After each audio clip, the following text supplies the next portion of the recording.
Voici enfin épisode 20. C'est la dernière. Elle est la dernière.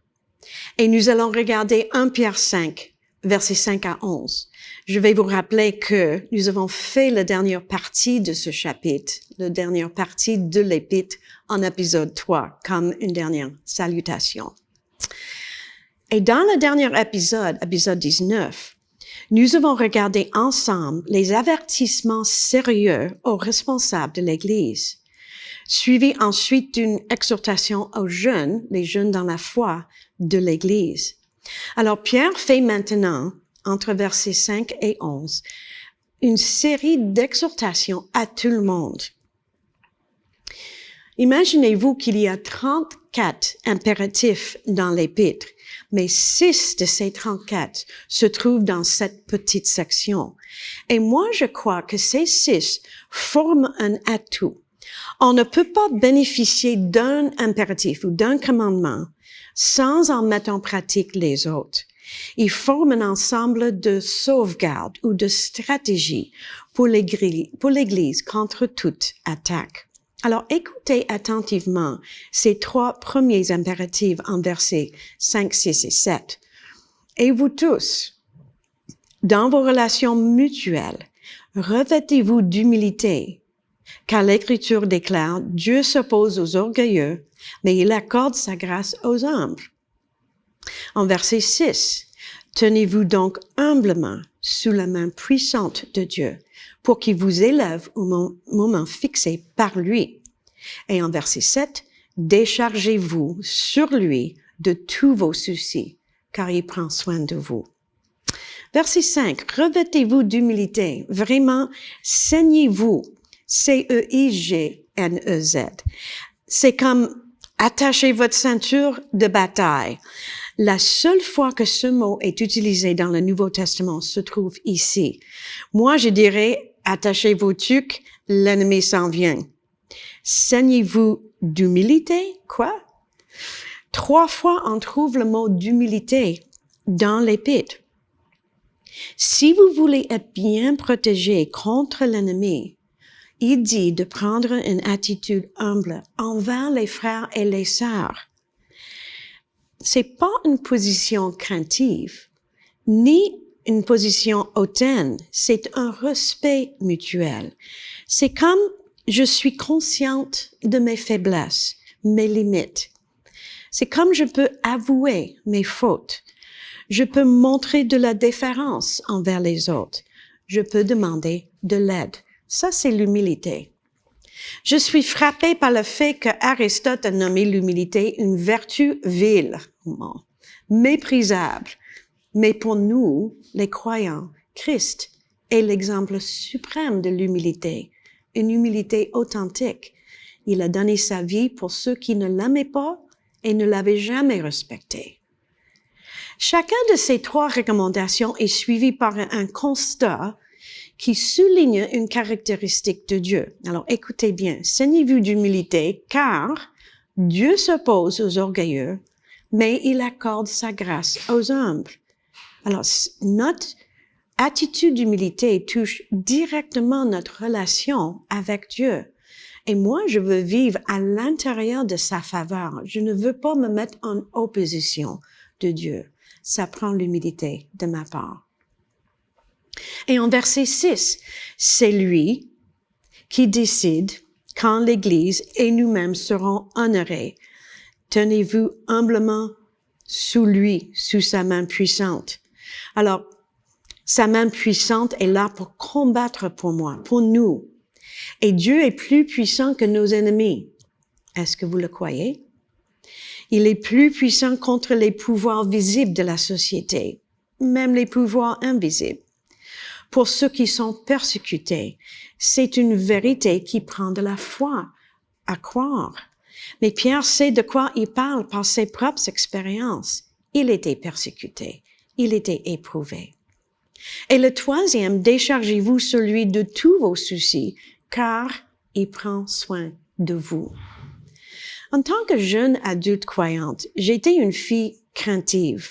Même si je me forçais de prendre les risques, de faire face à mes craintes, mais par mes propres efforts, C'était difficile. Mais quand j'ai découvert ce verset, j'ai commencé à me décharger de mes soucis. Quel soulagement! Alors, je lançais aux pieds de Jésus mes soucis. Je les nomme, même maintenant. Mais en les nommant, je les donne à Dieu. Mais je reprends mes soucis. Ce n'est pas du tout ce que le verset enseigne. Je me décharge de mes peurs, de mes soucis, et je ne suis pas supposée de les reprendre. Et de retour, Dieu prend soin de nous. Un impératif avec une promesse de compassion. Si nous faisons confiance à Dieu, nous pouvons laisser nos craintes à lui et les laisser là.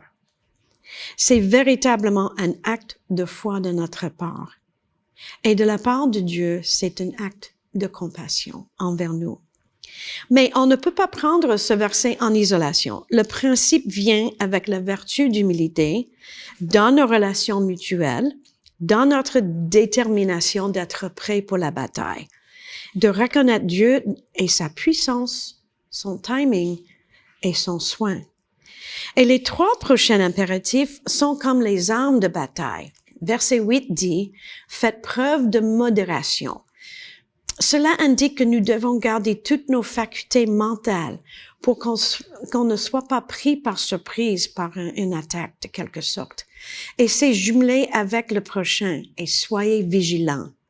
Alors faites attention à ton état mental, ton état physique, ton état émotionnel et spirituel. Pourquoi? Parce que votre adversaire, le diable, rôde autour de vous comme un lion rugissant qui cherche quelqu'un à dévorer. C'est vraiment une image très, très forte. Mais comment contrer cette force maléfique, ce lion qui rôde autour de nous? Verset 9 donne la clé. Résistez-lui en demeurant ferme dans votre foi. Et la foi est un thème majeur de cet épître, n'est-ce pas? Parfois, nous sommes appelés au front de la bataille, pour batailler pour l'Église, pour le règne de Dieu, pour notre foi personnelle. Mais plus souvent, nous sommes appelés à faire partie de la résistance, comme dans la Deuxième Guerre mondiale, dans les lieux plutôt secrets, les champs de bataille en cachette, en privé. Et nous sommes appelés à résister. Pour nous, ça peut être de résister quand nous sommes au milieu d'un conflit familial qui persiste et qui nous vide. Ça peut être quand nous vivons une atmosphère hostile ou désagréable dans le monde du travail. Ça peut être à cause d'une mauvaise habitude qui persiste comme la colle à votre caractère. Résistez.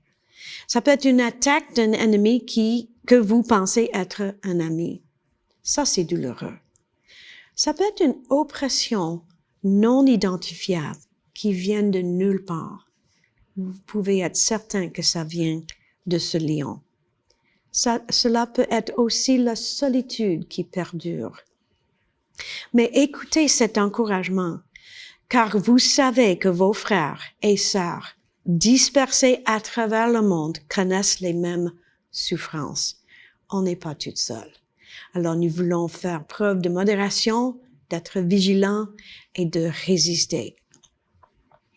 Quelle conclusion puissante pour les chrétiens en persécution de ces jours, les jours de Pierre, et pour nous qui vivent les saisons de souffrance. Écoutez encore. Saignez-vous d'humilité. Tenez donc humblement sous la main puissante de Dieu. Déchargez-vous sur lui de tous vos soucis. Faites preuve de modération. Soyez vigilants.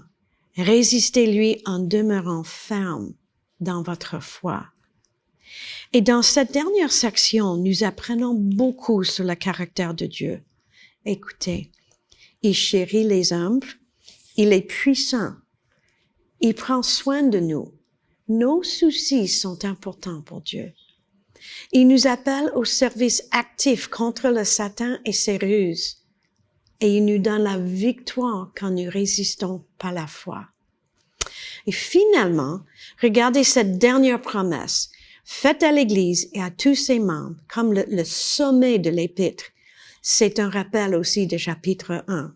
Verset 10, il dit, « Mais quand vous aurez souffert un peu de temps, Dieu, l'auteur de toute grâce, qui vous a appelé à connaître sa gloire éternelle dans l'union à Jésus-Christ. » Alors écoutez bien. Il vous rétablira lui-même. Il vous affermira, vous fortifiera et vous rendra inébranlable. La perspective de l'éternité, où la gloire, le salut, notre héritage seront toutes révélées. Se regarde vers le pas encore.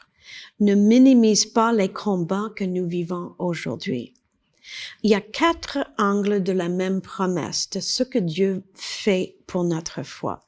Il va nous rétablir. Est-ce que notre foi est ébranlée? Il est en train de former notre foi, de la perfectionner pour être plus pure, plus profonde, plus authentique. L'idée aussi est de la restaurer. Si vous êtes terrassé, il va vous rétablir. Le deuxième angle, il va nous affermir. Est-ce que vous sentez un peu perdu ou confus par les épreuves?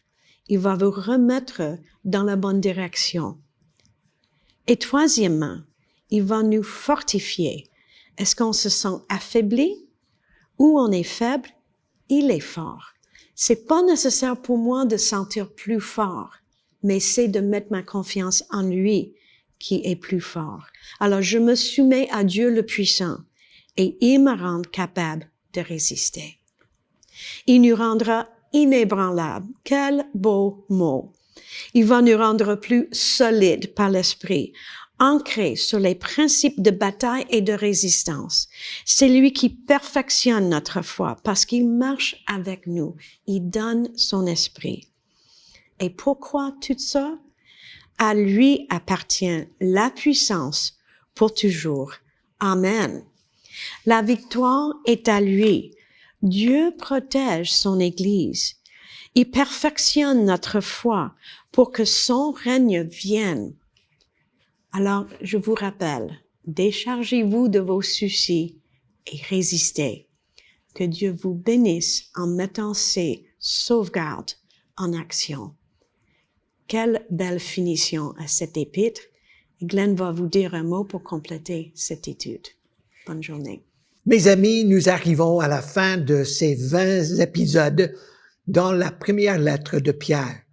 Et vous allez vous rappeler que depuis le début de notre série, on voulait vous expliquer le grand projet de Dieu, le grand récit de Dieu et la place de Pierre dans le scénario, mais aussi notre place dans les bonnes intentions de Dieu de restaurer la création. Et j'espère que vous saisissiez bien votre place, la place de votre Église, de votre ecclésia dans ce grand projet. Deuxièmement, nous avions comme but de vous aider de bien comprendre comment lire et saisir l'enseignement d'une épître. Mais troisièmement, nous avons pris ces 20 séances pour expliquer le contenu de cette lettre en passant paragraphe par paragraphe. Et nous avons vu que les grands thèmes de Pierre, c'était le salut, la soumission et la souffrance. Et j'espère que vous êtes maintenant capable d'expliquer dans vos propres mots qu'est-ce que ça veut dire d'être sauvé et de vivre comme des personnes libérées, guéries, sauvées aujourd'hui.